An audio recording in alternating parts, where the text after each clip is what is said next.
I'm Brian Deese from the National Economic Council. We just completed a major fiscal deal in Washington.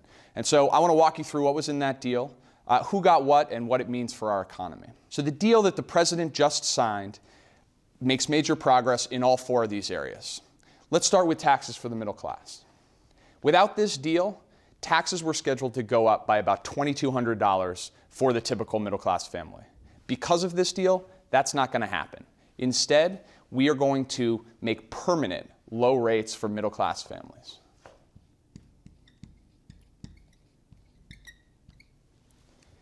In addition, this deal continues important tax credits for working families called the Earned Income Tax Credit and the Child Tax Credit.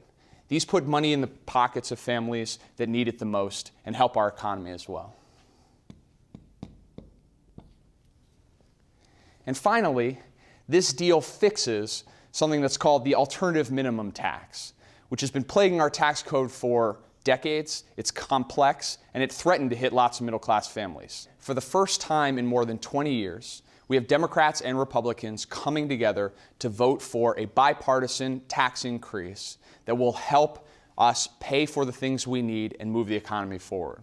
It has a couple of components. The first is that for the wealthiest Americans, the top tax rate that they pay is going to return to where it was during the Clinton administration.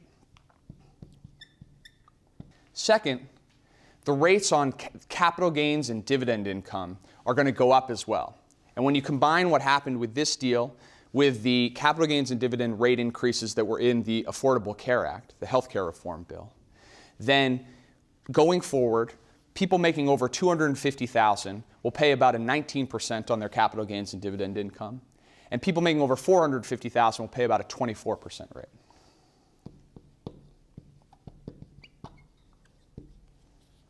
Third, the tax benefits that the wealthiest Americans receive in the form of deductions and exemptions will be slowly reduced, starting at $250,000 in income.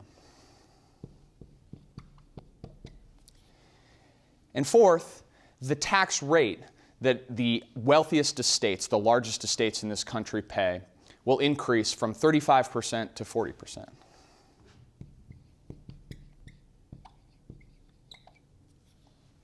If you step back and you look at these two pieces together, making the tax code permanently pro-middle class and making sure that the wealthy pay a little bit more back to what they were paying in the Clinton administration, what this deal does is makes the tax code as progressive as it has been in decades. Now third, this was a deal about taxes, but it was about more than that as well.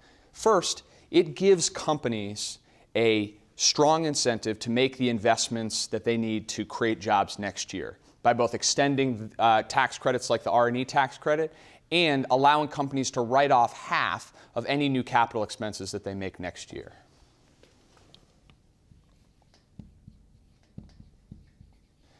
Second, this deal extends a critically important tax credit called the production tax credit, which provides renewable power companies an incentive to make the investments they need to grow. Third, this deal extends a tax credit that we call the American Opportunity Tax Credit. But what it does is it gives every person who's trying to go to college the potential to receive a $2,500 tax credit, if they're eligible, to help defray the cost of college. And finally, this deal extends unemployment insurance for a full year so that those people who are out there looking every day to find a job in an economy that is still very tough have those benefits in their pocket, and that our economy benefits from the spending that those unemployment benefits generate.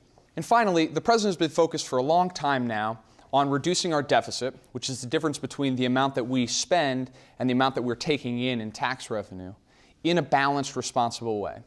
Without this deal, the wealthy were paying lower taxes. Now, with this deal in place, they're going to pay a little bit more, and that additional amount helps contribute to reducing the deficit in the future. And when you take into account all of the provisions that we've talked about here, it's not a trivial amount of money. In fact, if you, based on estimates that the Congressional Budget Office has made, and that's the official scorekeeper for these types of things here in Washington, based on their numbers, this deal will reduce the deficit by about $740 billion over the next 10 years.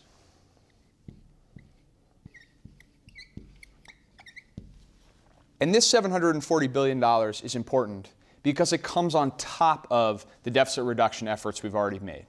And last year, through the Budget Control Act and prior spending bills, this president has already signed into law $1.7 trillion in spending reductions.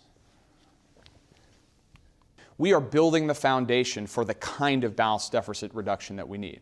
Now, the president has said he wants to do more. He believes we need to do more. But the important thing that he has made clear through this deal and that he's going to focus on going forward is that deficit reduction needs to be balanced. Any additional spending cuts need to be coupled with additional revenue increases because that's the right way to do deficit reduction, and that's what we've shown in the context of this deal. So that's basically what came out of the fiscal cliff. I know it can be very confusing. There's a lot of back and forth. But at the end of the day, the important things to remember are this. Middle-class families are going to see continued lower tax rates because of this deal. The wealthiest Americans are going to go back to paying about the same amount of taxes that they paid during the Clinton administration. We're going to do a couple really important things to keep our economy growing and help clean energy manufacturing and those who are desperately looking for work here in America. And finally, we've made another important contribution to reducing our deficit in a balanced way. We've got a lot more to do, but this is a very important step for our economy and for middle-class families.